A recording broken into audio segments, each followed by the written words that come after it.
Oh, let me tell you something. Busting makes me feel good.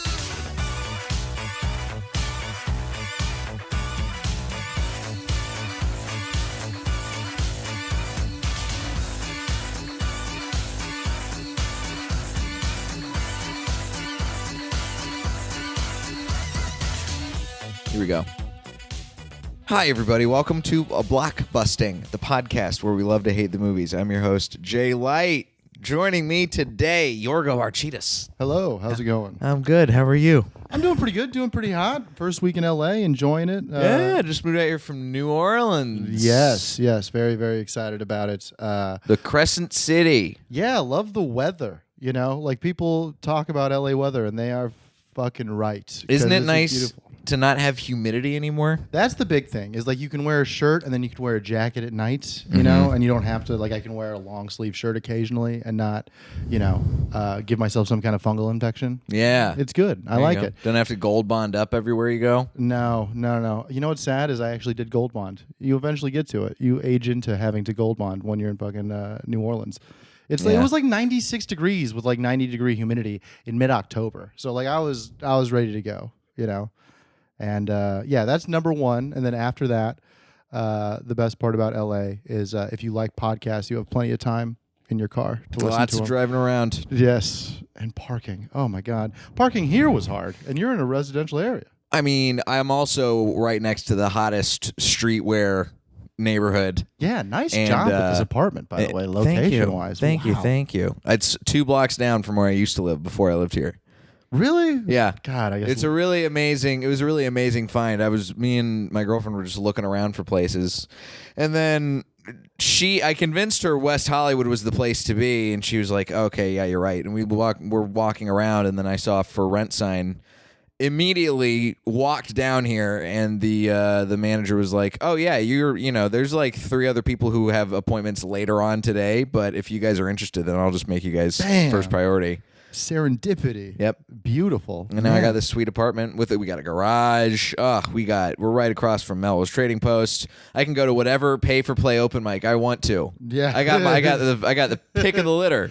That is a new term that I'm learning, is the pay for play. It's a new term for all of Los Angeles, which is a shame. I've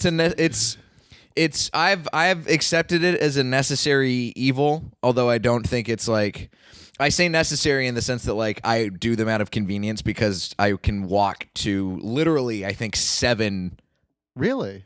pay for play mics now. Oh, I guess Burt's is real close. Burt's huh? is over there. Yeah. All of them are over there. Burt's has 2 rooms right there. There's a 4th wall right there. There's Comedy 8. Office. There's this new one, Flashback.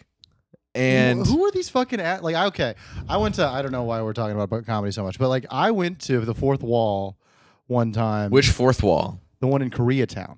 Okay. I went there. It was before we were gonna go do the barbecue place.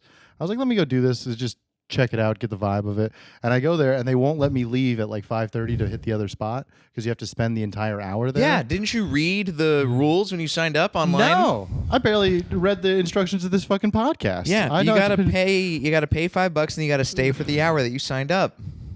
And support, quote unquote, Whoever this fucking the other comics, quote unquote. I mean, I don't want to like. It just feels weird to be like. I understand there's like 2 parts of this where like you are giving a place for people to work out, but also to like benefit or profit from people like the poorest people in the world. I mean, comedians. It's Not only the poorest, but the most like mentally ill kind of artist. yes, who like you do not want them to have idle hands at any time. But Right. Instead, stick them in a place, make them watch other people. Also, now I'm just venting about LA comedy. I was at a mic the other day, and they just said, "Who cares about heckling? Heckling's fine." What? Yeah, they're like, heckling's fine. Where? You're gonna have to learn it. I don't want to say should I say the Say place? the place. Name names. It was one of the bar crawl places. I don't remember which one. but Oh, it was, at the you know, DTLA yeah. thing. It was one. I was like, make sure no hate speech, but heckling, whatever, it's totally fine. And I was Interesting. like, I kind of want neither of those to be fine. To be Yeah, completely I'm honest cool with with you. neither of those being Yeah. fine. That's the thing, man. I'll rail against. I'm on the same page as you. I'll rail against having to pay $5 just so somebody can pay their rent a little bit and then mostly just funnel money into their own bank accounts off Yeah. these office spaces. Venmo me, which is definitely that's above board. I'm fucking sure. Yeah. But I think there's like, I mean, I don't think it's good, but I do it out of convenience. Yeah. If I need to do a mic that day, if I'm not getting up on stage, I'll throw $5 to, or $3 if I can, to one of these places around the corner. And because why not? And also like, I mean, I don't really care because I end up drinking anyway. You know, like if I'm going out, I'm gonna have a beer or two. Right. So it's like that's easy. But that's the thing. It's like there's a difference. I can't believe we're talking about this to start out. Yeah. There's a difference between a place that is doing it in order to sustain a business, like a cafe or a bar. Yeah, where you want to support the venue. Right, versus doing it to pay someone's rent. Yes. You Where know? they're just like their entire well-being is based on really poor people who only shop at the Goodwill, giving them $5 3 times a week. Right. I don't like that, but I don't think anybody likes it. Right. I like don't think people are. If anybody's like selling plasma to do Burt's. Yes, and I bet you there are people who But sell if you're plasma. doing that, stop doing comedy. Yeah. Get out of the game Well, get out of the game and go do some free shit. Yeah, go save some motherfucking money and then come hit it again. Because honestly, I mean, doing the Burt's thing is very. If you're gonna get heckled after waiting a fucking hour by somebody else who's a comedian, oh my god.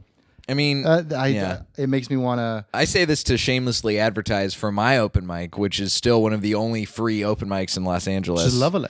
Shout out Hyperion Tavern. Come see me and Tyler and Handren every Thursday.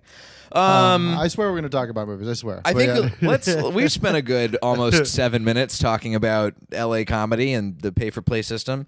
Let's get into the movies. Another wonderful pay for play system. Yes. Sticking it to the man. You decided What kind of man? to a Swiss Army Hey. Man. That's the movie you wanted to come talk about today, Yourgo. You asked me what movies I hate, and there's a lot of movies that like are bad that I like, you know, like that I like cape for. Like I don't know if you remember the movie The Village by M. Night Shyamalan. Yeah. I will go down with that ship. Like I think The Village. I think he went crazy because The Village was so good and he got negative reaction from it.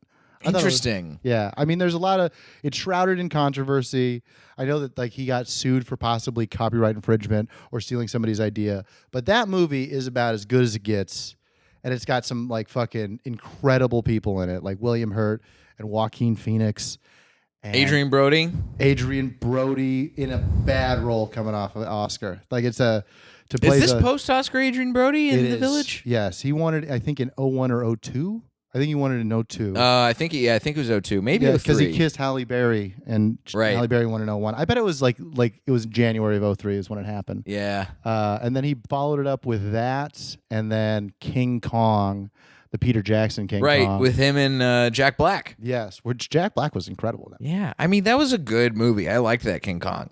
It's I remember when the King Kong trailer came out. It was the same night that Kanye West "Diamonds Are Forever" came out as like a song. I remember thinking to myself, I was like 14 or 15. I was like, this is maybe the best night of my life. Like I was so fucking excited because it was just right when like DSL was coming out, you know, and like you could stream shit. And I just kept watching the King Kong thing, and I kept watching "Diamonds Are Forever," a terrific music video before Jay-Z ruined it with the remix. And it is funny. Back before you'd smoked weed, what would get you excited was like natural things. Yeah. Like Neopets, man. Yeah, just Furbies and Tamagotchis. World of Warcraft. Oh, never wowed. Oh, I wowed. I I wowed hard.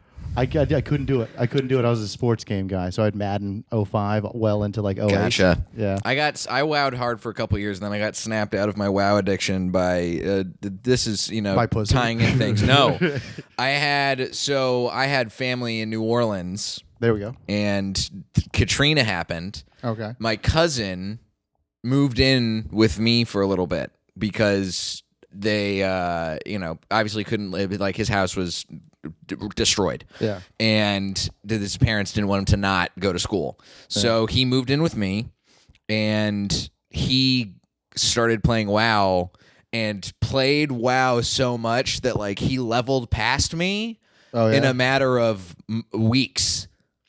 and was just hogging the WoW account, and he got past me, and I was like, you know what? Fuck this game. Ooh. I can't. He's gonna beat past me. I'm not gonna play this ever again. And I never did. So shout out, thank you, John, for crushing my Saving your life. MMORPG addiction. Wow, I didn't know you didn't seem like a competitive guy. Didn't know you're ultra competitive. Like No, that. I'm not competitive. I'm just a giant pussy who was just like, man, he's better than me. Oh, quick Because to he was quit. also all the girls at school liked him. Oh yeah, Yeah, Fuck this guy. I was like, he's better at girls than me. He's better at video games than me. Fuck, I have nothing to live for. He's got such a cool puka shell necklace and fucking. He's got blonde tips, I'm sure, and like a polo shirt. No, he had a bowl cut. He had a bowl cut. Yeah, dude, you're losing to a bowl cut. I'm listening man. to a bowl cut, But man. you know that. But he's tall. Yeah, He was tall, dude. He's still tall. I think he's like 6'3" or 6'4". I'll see him this weekend, so I'll probably let you know how tall he is. I actively am very jealous of all tall men. If there's a dude who's tall who has like green or blue eyes, I will just prejudice as much as humanly possible. Just really, I get very jealous of tall men with light eyes, and men with generally just good follicles. Yeah, Like good hair. yeah. Get jealous of it. You got a real sad situation going on with your you hair know right what now, we're but gonna- we're gonna that's what it figure it is. out. It's Yeah. listen. You can turn that into something commercially viable. I believe in you. Oh, I mean, Welcome to LA. I have like been sitting here thinking about what I could do with it, and I honestly want to just like go out and just ask people, like, what are we gonna do? Are we gonna hat it? Hatting it feels like that's a Nah. bad move. You don't want to hat it. I think you kind of have like the sort of, you got a good scruffy look. You got like a look of like somebody who's wizened and got some knowledge. You got some city miles on me. Exactly. Yeah. Yeah. You know what to do. Yeah, I mean, I wanted like, but the thing is, you become a guy with a beard who has a bald head. Real hard to differentiate from the like myriad of people that are like that. So I don't know. Are we going to talk about Swiss Army Man, by the way? I don't know. I just had a cup of coffee and now we're boogieing. All right. That's I made you some strong coffee. Swiss Army Man, a 2016 American comedy drama adventure film written by Daniel Kwan and Daniel Scheinert, starring Paul Dano, Daniel Radcliffe, and Mary Elizabeth Winstead. Dano plays Hank Thompson, a man who is attempting suicide after being lost on an island when he sees a corpse, played by Radcliffe, wash ashore. He develops a type of friendship with the dead body and discovers that he can manipulate the cadaver like a Swiss Army knife. You don't like this movie. Not at all. This was like right out the gate of a movie you didn't like. This is a movie. Once I left the theater, I looked at the other patrons of the movie and I went up to them being like, what the fuck was that? Like I searched them out. And they're like, yeah, man, I don't know. Like I was really passionate at the end of it because it like leaves this whole big thing. It's very absurdist and surreal in a weird way. Yes. And then it gets grounded right at the end where they're like, oh, this guy's actually just a creep. And then they open it up to like to interpretation of like, oh, maybe Daniel Radcliffe wasn't just a figment of his imagination. And I just thought it just completely collapsed on itself towards the end. What? It was like a beautiful, nice little adventure for a very long time where you're like, oh, okay, this is cool. Paul Dano wants Daniel Radcliffe to fuck his crush that he has on his phone. And then it just kind of... Is Daniel Radcliffe just a representation of Paul Dano's like id or his like super ego? Maybe. But even if that was the case, then I wouldn't like it. Like if he was just a figment of his imagination. See, all all right. So obviously, so it was like a Tyler Durden kind of situation. I think you're looking real hard into a movie that's about a farting corpse. I know. But it's supposed to be more than that, you know? It's more than that in the sense that like there's a lot of heart to it and it's fun, but I don't think I think you're looking at the end in a weird way. Well, the ending is like the whole thrust of the movie is like you watch them do all these kind of cool things and they create this kind of adventure, kind of Goonies little situation where they build their own village in the backyard of the fucking girl that they're stalking. And they show up at the end and it like gets real and we like come back to Earth for a second. And that's cool. But that doesn't really do anything after that. And I wish it was a little bit more of a parable than just being a movie. You know, just being a weird indie movie that's supposed to be like, huh, I hate indie movies that do that. Wait, what kind of parable would you expect it to be? I don't know. Like fucking if you're going to kill yourself, don't stop because you see a fucking dead Daniel Radcliffe. I don't know. 3-minute movie. He just kills himself. He's just like, oh, you know what? I don't think fucking this guy in a suit who's farting is worth me not hanging myself. I mean, it's human connection. It's like Tom Hanks not killing himself in Castaway. Yes.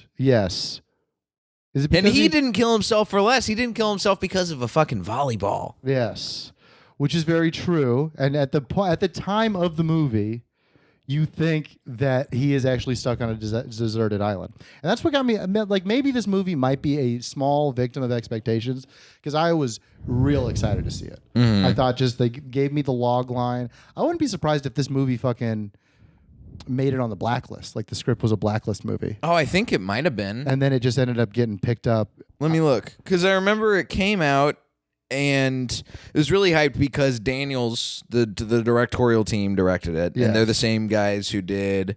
They were big music video guys. They did like the Turn Down for What music video and Which a is whole a bunch of other stuff. Terrific music video. Fantastic. It's actually really, really good. And they have an errant boner in that music video as well as in Swiss Army Man. It's like their go-to. But yeah, they did a lot of interesting surrealist shit. And I'm a big Sundance guy. I grew up in Park City. So I always like follow Sundance when it comes around. And I remember hearing people either loved it and like fucking gave it a standing ovation, or people would just walk out when they realized that nothing was coming. So it was very, very polarizing. And I was like, oh, I'm not going to be one of these fucking stuffy ass Vanity Fair people who just like, flatulence, I will not stand for it, and just walk out. And then I got there and I just watched it, and I was so in. I was like, come on, something's coming, and it just fell the fuck flat. It just didn't mean anything. I don't like if you could explain to me what the movie was supposed to be, and I'd be into it. If it was just supposed to be a nice little ride, but I don't know why we're making a feature film, you know? I don't know.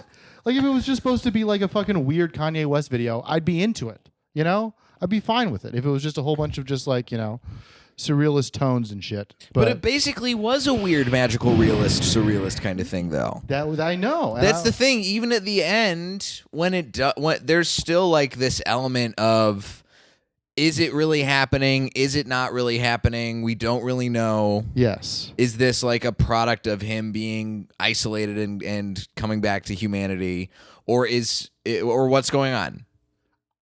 I understand, but that to me is independent film bullshit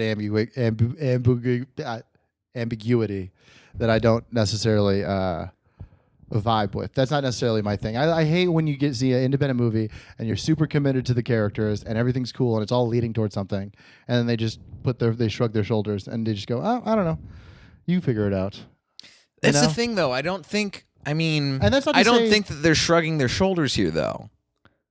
What can you? If you can, I will say I love this movie if you could explain to me what the ending of the movie is supposed to mean. I mean, I think the ending of the movie... I should have gone down a couple of Reddit holes and tried to look it up, but I wanted to watch the movie and be like, okay, what are they talking about? No, that's fair. And what is it like? This guy's clearly fucked up, you know? But what is his like? What is his damage? And what is the entire point of Daniel Radcliffe, who, by the way, is very redeemable in the movie? He's fucking terrific. Daniel Radcliffe is fantastic in this movie. He's honestly, he made so many good... I mean, he hasn't popped yet, but like right after Harry Potter, he did this movie. He did fucking some movie where he fucking wears horns. Yeah, I think that movie was called Horns. Horns? Yeah. And then he did some other movie where it's like, oh, that's fucking... Oh, he did like Victor Frankenstein, which was a bomb. And then he did... He like really varied himself out so he wouldn't seem like Harry Potter. Right, it's like what Robert Pattinson did post Yes, Twilight, except I will it's say working for him now. I think Robert Pattinson's a better actor than Daniel Radcliffe. I like Daniel Radcliffe a lot. I haven't seen Good Times and I haven't seen The Lighthouse. See, yet. you got to see both of them. Yes. Good Time and The Lighthouse are fucking brilliant, and Yeah. Robert Pattinson is so great. And he's making the turn because of that. And if this movie was better, the Swiss Army Man, I feel like Daniel Radcliffe would have made a little bit of a turn. But that's the thing. Okay, so Swiss Army Man. It sounds like your biggest problem with Swiss Army Man is It doesn't have a bow at the end. but it does have a bow at the end. It's just not the bow you wanted. Okay. The movie ties off in a way where you kind of there's this level of ambiguity. There is a level of ambiguity. Yeah. But the fact that Daniel Radcliffe's corpse, Manny, that he farts himself off onto the ocean again. Yes. Farts himself away into the distance, go, oh, he was telling the truth. Yes. No, that's what I'm saying. That's what I'm saying. So there is no ambiguity. It seems like, okay, so he was telling the truth, but then like it feels like we're like talking about the finale of Lost again. There's like a million different questions that I want to talk about, and like Okay, so I didn't really care for this movie. I'm sure you liked it, but Midsommar, right? Midsummer. Is it not? Don't even you disrespect the movies that don't even learn how to pronounce it right. Midsommar. Is it not Midsommar? It's Midsummer. Okay. I was trying to be. I was leading with pretension, which is not a good move. That movie I didn't necessarily care for other reasons, but that movie tied into a nice little knot at the end, and I really respected that as like really masterclass filmmaking. You know, Parasite did a very similar thing, right? You know? And those are two of the better movies this year. But it just feels like the thing is like, yes, okay, Daniel Radcliffe is alive at the end. So fucking what? What does that mean? What does that speak about to Paul Dano's character, other than the fact that he wasn't crazy, but he still is crazy? You know? I don't know. It's interesting that like I think the disconnect here, and this is a situation I don't deal with very often on the podcast. Yeah, is where like I want to convince you to like this movie, and I never try to do that with people on the show who don't like a movie that I like. But it's like I feel like you're trying to look for meaning. I am looking for meaning. That's like the point of a movie. No, I think that's the point. Is that there is no meaning. There is no meaning. I think the point is it's just like a fun buddy comedy about a farting corpse and a crazy guy. Then why bring like the cops and like the fucking the ambulance? Because you got to have like a TV shit. Because you got to have a fake level of stakes. I know, but the guy just came off from a desert island being in the woods. It's like, but it's not like the fact of the matter is like he was sitting there and he was like fucking stalking this woman that he was just following on the bus all the time, and we just don't get that much resolution as to why he's out there, what ends up happening to him. Like I understand what you're saying. It's like, okay, you got to take the meat with the movie. It was a lot of fun watching those two deal with themselves out in the middle of nowhere. Right. But I just felt like right when they fucking bring in reality to it, and then they don't really answer it, makes me mad. It's like when they do answer it. But they don't. They say, okay, Daniel Radcliffe is real because in the end of the movie, the fucking Sarah girl goes, what the fuck? So she definitely saw it, right? And it's like, okay, there was this weird thing. But there's just like, why was Paul Dano out there? What's the deal with the Sarah thing? Why is he such a freak? So you want like the prequel to this movie? No, you want. I am. You want to go from Swiss Army Man to Leatherman? Yeah, just an extended universe of just trying to answer everything. No, I mean, I think I'm just getting like I have PTSD and I'm freaking out about Lost, where every time there's like an island involved, I want all the fucking answers involved, and I just can't. I can't reconcile with it. I tried to like it. It's just like at the end of it, I was like, what the fuck is this? What the fuck is this? It's interesting. I mean, I empathize with you on the sense of like I've seen movies where there's one part, and typically at the end, where it unravels the rest of the movie for me, and I'm just like, oh come on, this was it. Yeah. I don't want it to be fucking The Usual Suspects at the end, where it's like, oh bam, everything makes sense, you know, and all the gears turn. But it just felt like there was a lot of. It felt like a movie that fucking the two people who did music videos who couldn't really quite do a feature yet. You know, and where they were just like, "Oh, this will be a cute thing," you know. But a lot of sizzle, very little steak. I think you're looking for it, to use your analogy against you. I think you're looking for a steak dinner when there's a perfectly delicious hamburger presented in front of you. Okay. Yeah, I mean, I suppose so. But that's just how I felt in the movie. Like, I got all built up to, like, what is this all going to mean? And then you find out, well, he is real, which is something you thought the whole fucking time. Mm-hmm. But also there's criminal ramifications for what he's doing, none of which will be answered. Right. Yeah. But I don't think there are... Man, it's...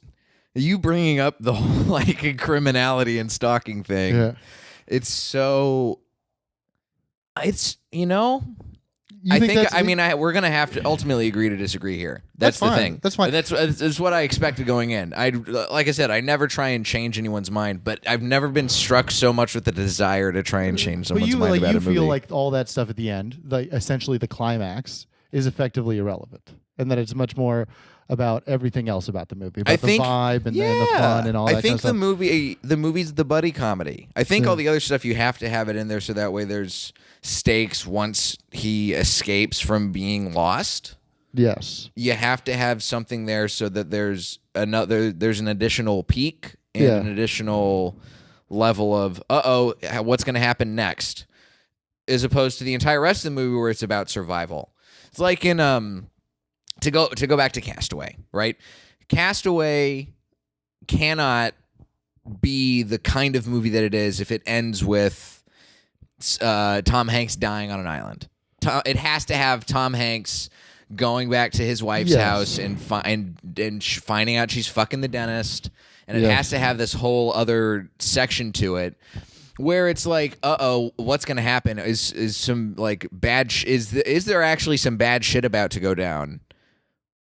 Oh no, Tom Hanks is gonna be fine. He's leaving. Yes. I think that for Swiss Army Man, you need to have the level of like, oh wait a minute, is he just been imagining this whole time? Yeah. Is this going to take a turn into being like a crazy, like, oh, he's an insane person who's been projecting and carrying a corpse around everywhere, and then you bring it back to the magical realism of like, oh no, the corpse has just been farting and like smiling and making everything cool the whole time. Like it's actually like, it was interesting at the like. That's the thing, is that there was a little bit of a payoff. There was a twist at the end where you're like, oh shit. Oh my God, he's been following. He's essentially a stalker. Mm-hmm. There's all this stuff. What if I like? There's a nice twist to it, but then like it just doesn't. It doesn't wrap. I think what you're thinking is that like if I watch Castaway and I watch the entire movie, at the end I'm bitching like, but what happened to Wilson? You know? But what happened to Wilson? He was the second lead in this movie. But it's not the case. I just think that like, also like fucking Castaway. What a movie! I mean, Castaway's a great movie. Castaway is a. I think that movie drove fucking Zemeckis crazy. I think that might. Yeah. He was like fuck actors for like 12 years after that movie. I think he did like Beowulf and Polar Express and shit, and he's like fuck this shit. Well, this is the real downside to Castaway, which I talked about on the Castaway episode with Stephen Randolph. Castaway, I think, only works because Tom Hanks is such a great actor. Like, there's a lot of Castaway that does feel kind of bloated. I don't think Ralph Fiennes is pulling it off. No. But he's great. But I also think Swiss Army Man is the kind of movie that I feel like it comes together as a whole movie because of all of the elements. Like, I think the directorial decisions and the style of it and the pairing of Paul Dano and Daniel Radcliffe and the whole environment and the production design of it and everything. I think all that works. I think that it's greater than the sum of its parts. I think Castaway really sort of hinges on Tom Hanks's performance. Yes. And you giving a shit about Tom Hanks. Yes. You know, like you actually like him and shit like that. Right. At no point, you only need, in Swiss Army Man, you only need to like Daniel Radcliffe, and he's just so fucking likable. Right. You know, Paul Dano, you have to kind of feel some kind of empathy for, but that's only because he was about to commit suicide. Right. You know? I think Swiss Army Man is a movie that I think one of the things that I like so much about it is that it pulls off this seemingly impossible conceit of a movie that is extremely watchable and fun and lighthearted and kind of just like it got to me in a movie about a guy running around with a farting corpse. Yes. I think it's whatever it's called. I think above all that stuff, it is weird. Mm-hmm. The movie. Yeah. I mean, objectively weird. And I could see people really, really liking that. And I kind of, for a minute, I dug it, and I liked them doing weird pop culture references, like the Jurassic Park theme. Every once in a while. And Cotton Eye Joe. That was like, that's fun. And I just wish that there was like source material I could go so I could find out exactly what the fuck. You want to read the movie novelization, the tie-in? Yes, whatever the Daniel brothers based this on. Also, the lady at the end, I like reminded, she's like one of those girls. Mary Elizabeth Winstead. Yeah. I like, she looks a little bit like Brie Larson for a second. I was like, oh, it's fucking Brie Larson, Cat Marvel. Yeah, she's kind of Brie Larson-ish. She's a little Brie Larson. She's also like the gal from the new Terminator, who was in That Awkward Moment. I don't know what her name is. She's blowing up now too. Oh God, what is her name? That Awkward Moment. I can't. You watched That Awkward Moment? I love That Awkward Moment. I'm a Radcliffe fan, but I'm an Efron like completist. Mackenzie Davis, is that Mackenzie Davis? Yeah. She Zac Efron I find to be incredible, and I wish he would be in more movies that people like universally liked, because he hasn't really. You know, like he's a star, he's a top billed guy, but like people didn't like Dirty Grandpa, they didn't like Mike and Dave Need Wedding Dates. It wasn't really a big, not a lot of heat coming off that Ted Bundy movie.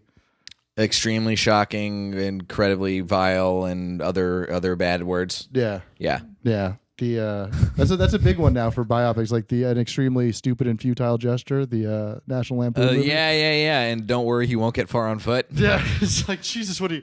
Oh, there was one, and it's with like fucking Sam Elliott or whatever. It's like the man who killed both Bigfoot And Hitler. Yeah, the man who killed Hitler and the Bigfoot. I remember that. Oh man, my favorite is there's an old movie from the '90s, and I bought a poster for it, and it never showed up because fuck Amazon. That it's a Hugh Grant movie called The Englishman Who Went Up a Hill and Came Down a Mountain. Yep. Have you ever seen that? No. No, I'm not a Hugh Grant guy like that, unfortunately. No. Otherwise, I would have seen Paddington 2, I guess. I've heard both the Paddington movies are delightful. I've heard people effusively tell me to watch Paddington 2. Like, it is the greatest movie. It's about racism somehow. Yeah. You gotta watch it. It's a biting satire. It's like, Jesus fucking Christ. All right. And then I throw it on. It's like, I can't do this shit. I'm an adult, you know? I can't watch some fucking bear in a yellow hat. Yeah. Fuck out of here. And a jacket. Yeah. No, I'm going to watch Daniel Radcliffe fart on an island for an hour and a half. If you you don't like Swiss Army Man, judging by we haven't really talked at length. We've talked a little bit about movies before doing this podcast, and hearing some of the movies that you love is kind of like blowing my mind a little bit. Yeah, if there's a movie that you recommend people watch besides Swiss Army Man, maybe something that kind of pulls off doing weird in a way that Swiss Army Man you don't think does. That pulls off doing weird in a way that I like. I can't think of anything. I mean, I always like to recommend the movie that nobody will watch but needs to be remade, which is Brewster's Millions. Love it. It's my favorite movie of all time. I like any movie about it like that, and Blank Check. Blank Check is a classic. I like any movie where people get an inheritance. I like vicariously living through somebody who just made a lot of money for not working. And fucking Brewster's Millions is my favorite movie and has been forever. And it's with John Candy and Richard Pryor. And Richard Pryor gets $30 million that he has to spend in 30 days to win $300 million inheritance. But if he doesn't, he's never allowed to own any assets or a credit card for the rest of his life. So it's very, very fascinating. And the way that they do it, how would you spend $30 million in 30 days? Like, what would be the number one thing you could do to spend $30 million in 30 siphon days? Money out? Probably buy art and cars and real estate. You can't buy art. You can't just buy 3 Picassos or whatever. You can't you can't buy real estate. You can only spend $5,000 on charity, or 5% on charity, 5%. Is this stipulations in the movie? Yes, 5% on gambling. Because he does that, and he bets on all the long shots to win at the horses, and like they all come through, and the gambling place is like, no, you can't fucking. Because of course in the movie, halfway through, he's like, yeah, you're back to even. You know, like he invests in like icebergs in Saudi Arabia, and then that turns into troughs where they end up selling the money. And he makes an immense amount of money. I gotta figure out what to do. It's tough. I'll tell you, it's not really a spoiler. What happens is he ends up getting into the mayoral race. Okay. And instead of the 2 people, he just says, none of the above is his campaign slogan. He's like, please do not vote for me. Vote for nobody. These 2 people are crooks. And everybody's like, ah, yeah, they are crooks. I like that. I have to check that out. And he spends an immense amount of money. Pulling some Bloomberg shit. Yeah. Oh, how about that? Well, Bloomberg is going to spend $30 million literally on fucking campaign things. Yeah. I just saw his ad buy. Yeah, which is goddamn. I do not want to talk about politics, but I am very intrigued by how Bloomberg is going to pan out over the next couple of months. Bloomberg is not going to pan out. Bloomberg is a fucking sham. Anyway, let's not talk about politics though, because we've spent probably, this is one of the episodes where we've gone the most off on tangents and not actually talked about the movie. Glad I could fuck up. Right up there. No. It's nice. Right up there with Casey Coopin talking about self-care for like 20 out of the 30 minutes that we did an episode. Self-care? Yeah. What is that? You got to hit the spa. You're in LA. Now you know what you're going to learn what self-care is. Self-care. Go get some Korean face masks. Korean, if I put cucumbers in my eyelids? No, more than that. More than that. Korean face mask. Yeah, dude. You'll learn. Go to Wii Spa. Go sit in the clay sauna for 30 minutes. This sounds like a different language. Go to Wii Spa and go hit the clay, Listen. sauna. I'll teach you about all this off air, Yeah. Okay. but we got to wrap it up. All right. Cool. Yourgo, thank you for coming on, dude. Thanks for listening to me blather about an independent movie from 2016. Hey, Swiss Army Man is a vital movie, and I think you guys should all watch it because it's really interesting, even if Yourgo didn't like the end. Well, we proved that it is definitely polarizing. Yeah. Yeah. Perfect. I mean, if there's a movie you make about a farting corpse and it's not polarizing, then you're not even making the doing your movie job. right. Yeah. A movie about a farting corpse should not be a total crowd pleaser. Just like Jojo Rabbit. Jojo Rabbit's not designed to be a total crowd pleaser. It's got like 98% on Rotten Tomatoes. No, it doesn't. It has this. It almost has the same rating as this does. Really? Yeah, they're No both in the shit. 70s. You But see, Jojo Rabbit is. I saw it yesterday. It's brilliant. Yeah. We'll Just talk re- about that off air too. Okay. Jojo Rabbit, great. Swiss Army Man, great. Yourgo doesn't buy it, but I buy it. Well, no problem. Where can the listeners find you on the internets? I am on all platforms at Yourgo, but Yourgo is spelled Yourgeaux. Yeah. Like a little New Orleans New action to Orleans, it. go Tigers. Yes, exactly. So you're at Yourgo on all the things, and yeah, that's about it. I try to put in good content. I'm not one of these comedians who just boomerangs everybody said at every show that they do.